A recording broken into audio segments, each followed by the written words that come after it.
서로 인사하겠습니다. 사랑합니다. 축복합니다. 이 새벽에도 주님의 은혜가 충만하기를 주님의 이름으로 축원합니다.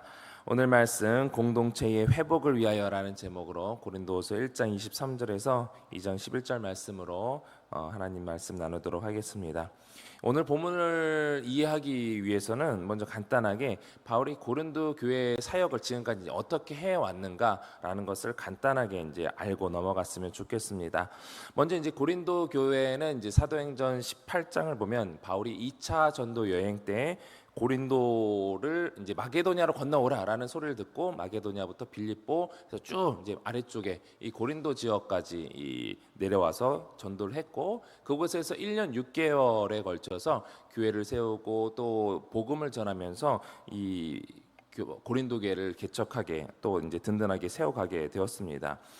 그리고 이제 바울은 3차 전도 여행 중에 이제 에베소에 머물면서 이 고린도 전서를 통해 계속해서 우리가 이제 나누었던 이 고린도 교회의 문제, 뭐 분열이라든지 음행, 소송, 뭐 우상제물 또 이제 부활에 관련된 내용에 대해서 이들에게 좀 가르칠 필요가 있다 해서 이제 고린도 전서를 이제 썼습니다. 또 이제 기록을 보면 알겠지만 고린도전서 이제 5장 9절을 보게 되면 내가 너희에게 쓴 편지에라는 이제 언급이 있습니다. 이제 고린도 전서를 우리 이제 첫 번째 편지로 이제 우리가 생각을 하는데 아직 역사상으로 남아 있지 않은 너희가 이전에 내가 너희에게 썼던 편지라고 이제 고린도 전서에서 이제 언급을 하는 거 보면 고린도 전서 전에 또 이들에게 보냈던 편지가 있구나라는 것을 우리가 알 수 있습니다. 그리고 이제 첫 번째의 그 고린도 지역에 방문해서 고린도 교회를 세웠던 것이 첫 번째 방문이었다라고 한다면 두 번째 방문이 있었습니다. 오늘 본문 2장 1절을 보게 되면 내가 다시 너희에게 근심으로 나아가지 아니하기로 스스로 결심했다라는 이 내용을 통해서 내 다시 너희에게 근심으로 나아가지 않겠다라는 것은 다시 이제 먼저 방문했던 그 전에 방문했던 적이 있었다라는 것이죠. 그래서 이 바울은 고린도전서를 편지를 보내고 나서 이 고린도 교회에 더 심각한 문제가 발생했음을 알고 이 고린도 교회를 방문했다라는 것입니다. 그리고 또 뒤에 이제 고린도후서 12장 13절에 이제 13장에 나오지만 바울은 이때 이 고린도전서 이후에 방문했던 이 방문으로 인해서 근심했다. 고통스러웠다. 그 방문이 고통스러웠다. 눈물의 방문이었다라고 이제 표현을 합니다. 그 방문이 이 바울에게 있어서는 이제 고통스러웠던 것이죠. 그러니까 고린도 교회 내에 이 바울의 어떤 권위에 대한 도전과 또 반대에 직면을 해서 고통스럽게 이 방문은 이 방문을 했다라고 한다면 그로 인해서 화합하고 기쁨을 나누고 이래야 되지 않겠습니까? 근데 그 방문을 이제 바울은 이제 좀 실패로 이제 보는 것이죠. 그래서 두 번째 이 고통스러운 방문 이후에 이 바울은 에베소로 돌아와서 고린도 교회에 조금 강하고 또 이제 마음이 아픈 이런 내용의 이제 편지를 썼습니다. 그래서 그 내용이 오늘 읽었던 2장 4절에 나오는데요. 내가 마음에 큰 눌림과 걱정이 있어 많은 눈물로 너희에게 편지를 썼노니라고 눈물로 너희에게 썼다. 그러니까 고린도 전서와 고린도 후서 사이에 또 한 번의 편지가 있었는데 그걸 보통 이제 눈물의 편지라고 합니다. 근데 이제 이것도 역시 남아 있지는 않습니다. 그래서 이제 바울은 이 눈물의 편지를 그의 제자인 이제 디도를 통해서 이제 고린도 교회 지역에 보낸 후에 마게도냐에서 다시 이제 디도를 만났습니다. 디도를 만나서 이 고린도 교회 성도들이 이제는 좀 회개하고 좀 회복되어 가고 있는 것 같습니다라는 이 기쁜 소식을 듣게 되는 것이죠. 그 소식에 힘입어서 이 고린도 후서 편지를 쓰게 되는 것입니다. 그래서 이 편지는 바울이 그 권위에 대한 이제 도전이 있었기 때문에 자기의 어떤 사도에 대한 이제 그 사도직을 변호하고 또 예루살렘 교회를 위한 이제 헌금을 또 이제 독려하고 그리고 내가 다시 너희들을 방문하겠다라는 그 방문 계획을 여기서 이제 또 구체적으로 알리고 있습니다. 그래서 원래대로라면 고린도후서 작성 전에 눈물의 편지 이후 그 사이에 아직 디도를 통해서 이 고린도 교회가 회복되고 있습니다. 이 소식을 듣기 전에 세 번째 방문을 원래 계획했었던 것이죠. 그래서 지난 시간에 그 방문을 가려고 했는데 번복했다라는 그 내용이 있어서 번복하자 또 다시 이제 대적들이 이제 얘기를 하는 거죠. 아니 사도가 왜 이렇게 경솔하냐? 오기로 했으면 와야 되지. 그걸 왜 번복하냐? 사도의 자격 그거 가지고도 이제 사도의 자격이 없는 것 아니냐라고 하는 그런 비난이 있었던 것입니다. 그런데 그 방문을 왜 포기했느냐에 대해서 오늘 본문이 설명해 주고 있습니다. 오늘 본문 1장 마지막인데요. 1장 23절을 같이 한번 읽어보겠습니다. 시작. 내가 내 목숨을 걸고 하나님을 불러 증언하게 하시노니 내가 다시 고린도에 가지 아니한 것은 너희를 아끼려 함이라. 아멘. 왜 방문을 포기했느냐? 아직 이제 그들에 대한 소식을 제대로 이제 알지 못했던 것이죠. 못한 상황에서 이제 방문을 포기했던 것인데 그 상황에서 아직은 바울을 대적하는 자들이 있었고 이런 상황에서 다시 이 방문을 강행했다라는 그전처럼 이 눈물의 편지를 써야 될 수밖에 없었던 그 상황에서처럼 이들과 다시 부딪힐 수밖에 없었다라는 것을 바울은 이제 짐작해서 아는 것이죠. 그런 부분을 염려했던 것이고 성령님께서 깨닫게 하셨던 것으로 보입니다. 그러면서 말하기를 1장 24절입니다. 시작. 우리가 너희 믿음을 주관하려는 것이 아니요 오직 너희 기쁨을 돕는 자가 되려 함이니 이는 너희가 믿음에 섰음이라. 아멘. 바울은 바울 중심으로 이 고린도 교회를 주관하려는 것이 아니라 어디까지나 이 고린도 교회 성도들을 중심으로 너희들 그래도 성숙하지 않냐라고 해서 그들 중심으로 그들이 자체적으로 성장할 수 있도록 그들을 돕고자 하는 것입니다. 그러면서 오늘 본문의 2장 1절 2절에 이렇게 말씀하고 있습니다. 시작. 내가 다시는 너희에게 근심 중에 나아가지 아니하기로 스스로 결심하였노니 내가 너희를 근심하게 한다면 내가 근심하게 한 자밖에 나를 기쁘게 할 자가 누구냐. 아멘. 1절 2절에서 말하고자 하는 바는 이 고린도 교회 성도들은 너희들 자체가 나의 기쁨이다. 이제 그만큼 애정을 쏟고 또 개척을 했고 하기 때문에 얼마나 이제 애정을 쏟아 사랑이 있지 않겠습니까? 근데 너희들이 나의 기쁨인데 내가 너희들과의 어떤 갈등이 있는 자들로부터 해가지고 그들과 대적된 그런 상황에서 대치되는 상황에서 너희들을 방문한다라고 한다면 그들을 또 그걸로 인해서 전체적으로 그 공동체에 근심이 생긴다라고 한다면 이제 내가 누구를 통해서 기뻐하겠느냐라는 거예요. 너희들 자체가 내 기쁨이었는데 너희들이 근심하게 된다라고 한다면 내가 기뻐할 공동체가 없지 않느냐 이런 이제 마음인 것이죠. 그러면서 다시 한번 너희들이 나의 기쁨이다라는 것을 밝힙니다. 그 다음에 이어서 3절 4절입니다. 시작. 내가 이같이 쓴 것은 내가 갈 때에 마땅히 나를 기쁘게 할 자로부터 도리어 근심을 얻을까 염려함이요 또 너희 모두에 대한 나의 기쁨이 너희 모두의 기쁨인 줄 확신함이로라. 내가 마음에 큰 눌림과 걱정이 있어 많은 눈물로 너희에게 썼노니 이는 너희로 근심하게 하려 한 것이 아니요 오직 내가 너희를 향하여 넘치는 사랑이 있음을 너희로 알게 하려 함이라. 아멘. 너희들이 근심이 있게 되면 더 이상 나의 기쁨이 없다. 그러면서 고린도후서 전에 이 눈물의 편지라고 하는 아까도 말씀드렸지만 아직 지금은 전해지지 않는 이 편지로 인해서 고린도 교회를 향한 사랑을 전했다라는 것을 우리는 알 수가 있습니다. 그래서 이 눈물의 편지의 내용이 무엇이었을까라는 것을 또 이제 고린도후서 7장을 보면 우리 유추할 수 있는데 7장 8절 9절입니다. 시작. 내가 편지로 너희를 근심하게 한 것을 후회하였으나 지금은 후회하지 아니함은 그 편지가 너희로 잠시만 근심하게 한 줄을 알미라. 내가 지금 기뻐함은 너희로 근심하게 한 까닭이 아니요 도리어 너희가 근심함으로 회개함에 이른 까닭이라. 너희가 하나님의 뜻대로 근심하게 된 것은 우리에게서 아무 해도 받지 않게 하려 함이라. 아멘. 대략적으로 이 편지의 내용은 너희들이 회개해야 된다. 자체적으로 좀 이 문제에 대해서 좀 고심하고 이런 부분에 있어서 정말 눈물로써 이 바울이 이제 편지를 썼던 거예요. 그래서 그렇지만 너희들 회개해야 돼. 좀 이런 표현을 쓴 것으로 인해서 바울은 또 거의 근심하는, 걱정하는 거예요. 내가 이렇게 또 편지 썼다고 해서 이들 가운데 오히려 또 분란이 생기면 어떨까? 어떻게 할까?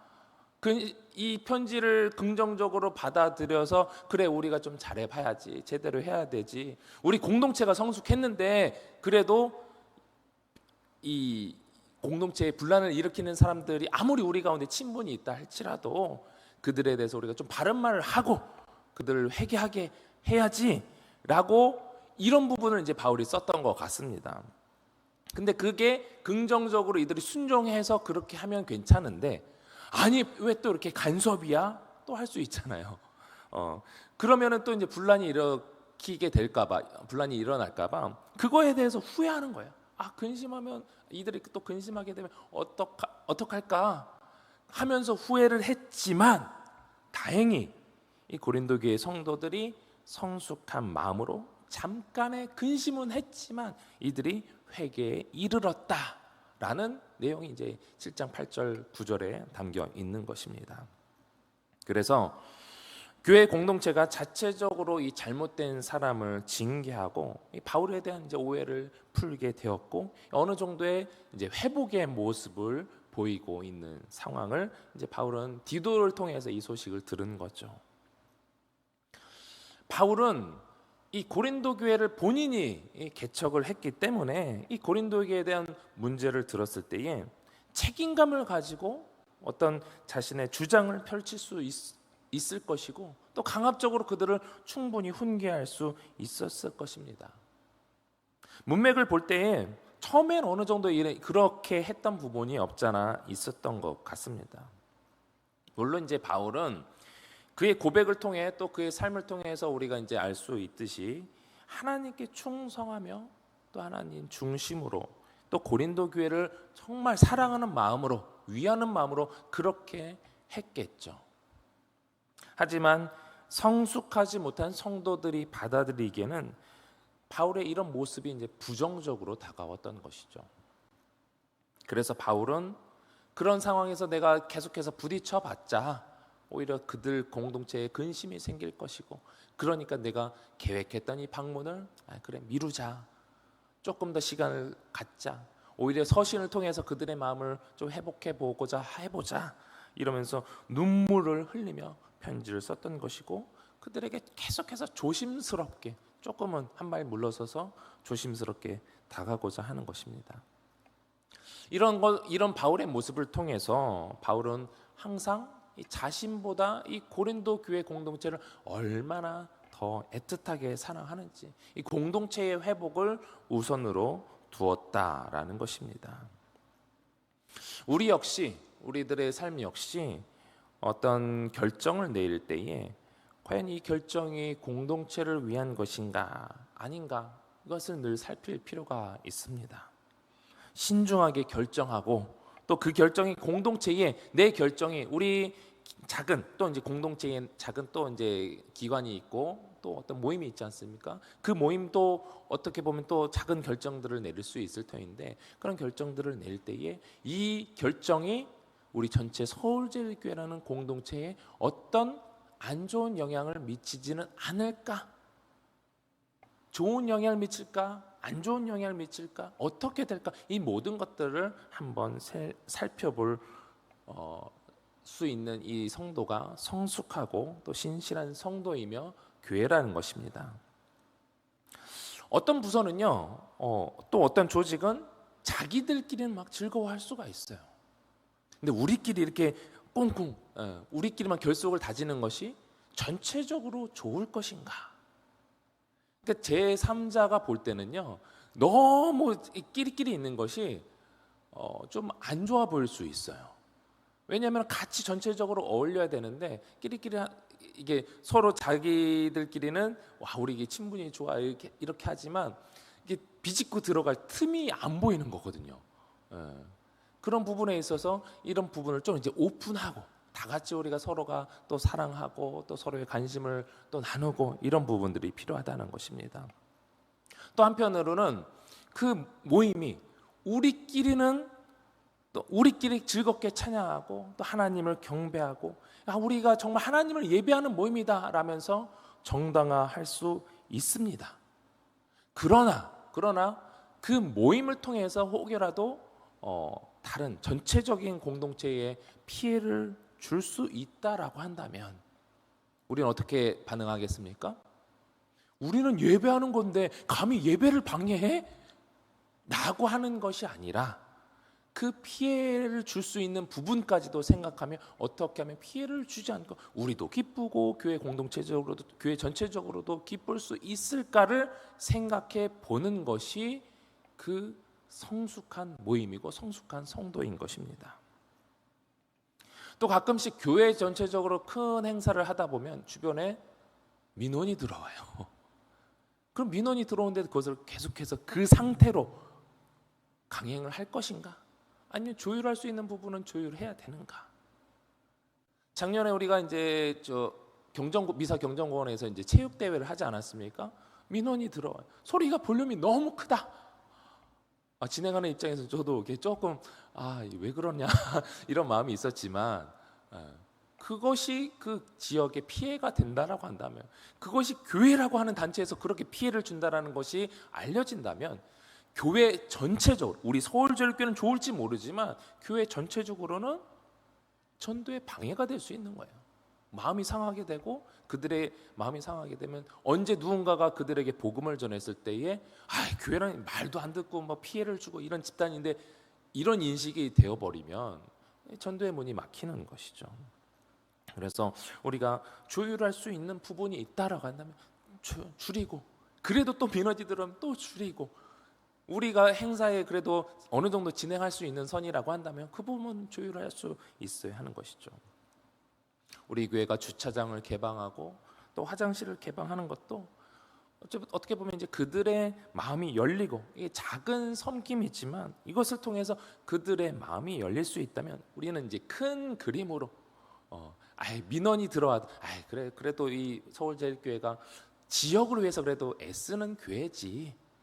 또 주민센터를 통해서 우리가 불우이웃 돕기를 하고 이런 부분들에 있어서 그래도 서울제일교회 그런 부분에서 애쓰는 교회지. 우리 모두가 예수님 안에서 한 공동체라는 것을 보여주고 세워가기 위함인 거예요. 예비적으로 한 몸이잖아요. 민원을 넣는 사람들도 교회를 비난하는 사람들도 손가락질하는 사람들도 예비적으로 교회의 한 몸이 될 사람들이에요. 복음을 받아들일 사람들이죠. 그래서 바울은 아까의 그 눈물의 편지를 통해서 비록 공동체가 자체 징계를 해서 또 그 징계를 받은 사람은 물론 이제 그 사람이 이 공동체를 근심하게 하고 소란하게 했던 그 잘못은 있지만 그렇게 해서 징계를 받았지만 그로 인해서 다시 회복을 하게 되었다면 회개를 하게 됐다면 오늘 본문에서는 그들조차도 다시 품어라. 그들과의 관계 회복을 요청하는 내용이 오늘 본문 6절에서 8절입니다. 6절에서 8절 시작. 이러한 사람은 많은 사람에 의해서 벌받는 것이 마땅하도다. 그런즉 너희는 차라리 그를 용서하고 위로할 것이니 그가 너무 많은 근심에 잠길까 두려워하노라. 그러므로 너희를 권하노니 사랑을 그들에게 나타내라. 아멘. 바울은 그들까지도 본인을 대적했던 사람들조차도 걱정하는 거예요. 그가 너무 많은 근심에 잠길까 두렵다. 그러니까 너희는 그들에게 사랑을 보여라. 그 사람으로 인해서 교회 공동체가 근심하게 되어서 징계를 받은 상황에 받았지만 회개한 성도를 용서하고 위로하라는 것이죠. 공동체에 큰 혼란을 주었다면 사실 용서하기가 쉽지 않죠. 그러나 공동체가 제대로 회복이 되려면 그들 그냥 내쫓고 끝나는 것이 아니라 그들조차도 품고 용서하고 하는 것이 공동체의 책임이다. 그 교회의 책임이다라는 거예요. 징계와 용서 그리고 회복의 과정은요, 교회 공동체에서 매우 중요한 과정입니다. 징계의 목적이 왜 징계의 목적이 무엇입니까? 징계의 목적은요, 사람을 징계하는 게 아니라 그 사람이 지은 죄를 징계하는 거예요. 그 죄가 잘못되었다라고 하는 거예요. 죄는 벗어버리고 그 사람을 품는 것이 교회의 징계의 목적입니다. 그렇게 했는데도 그 사람 받아들이지 않는다면 그것은 어쩔 수 없지만, 그 징계를 했을 때는 그 사람이 그 죄를 버리고 그 사람이 공동체에 다시 하나가 되도록 하는 그 목적에서 하는 거예요. 그것에, 그 회복에 징계의 목적이 있다는 것, 또 그 공동체의 책임이 거기까지 있다는 것을 여러분들이 기억하십시오. 그래서 우리는 그리스도 안에서 한 몸이라는 것을 늘 기억해야 됩니다. 고린도전서에서 그것을 강조했잖아요. 아픈 부위가 있을 때, 우리 몸에 아픈 부위가 있을 때 최선을 다해서 이 손가락 하나라도 싸매고 연고 바르고, 다른 손가락 있을 때 이 손가락은 안 쓰게 하려고 그렇게 애쓰잖아요. 그렇게 상처를 치유하는데 힘을 쏟는 것처럼 우리 가운데, 우리 공동체 가운데, 우리 모임 가운데 누구 하나가 또 상처를, 또 문제가 있는 그런 부분이 있다면 나 몰라라 하는 것이 아니라 회복을 위해서 항상 힘써야 될 줄 믿습니다. 어떤 지체가 또 문제가 있다, 교회 전체적으로 모를 수 있어요. 근데 나는 알 수 있어요. 연결시켜 주어서 이 성도가 회복될 수 있도록, 또 장기 결장, 무엇 때문에 교회를 나가게 된지 교회 전체적, 교회 이제 목회실에서 모를 수 있어요. 근데 나는 알고 있다라고 한다면, 목사님, 전사님, 이 지체가 이런 것 때문에 상처를 받고 아파하고 있어요. 교회적으로 도와줘야 되지 않겠습니까? 기도해야 되지 않겠습니까?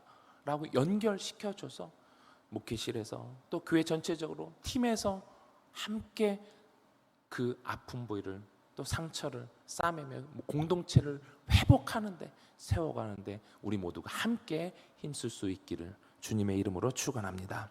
우리 주신 말씀 기억하면서 기도하실 때에 우리 서울제일교회 공동체가 또한 우리 모두가 성도 한 사람 한 사람이 성숙한 성도가 또 교회가 되었으면 좋겠습니다.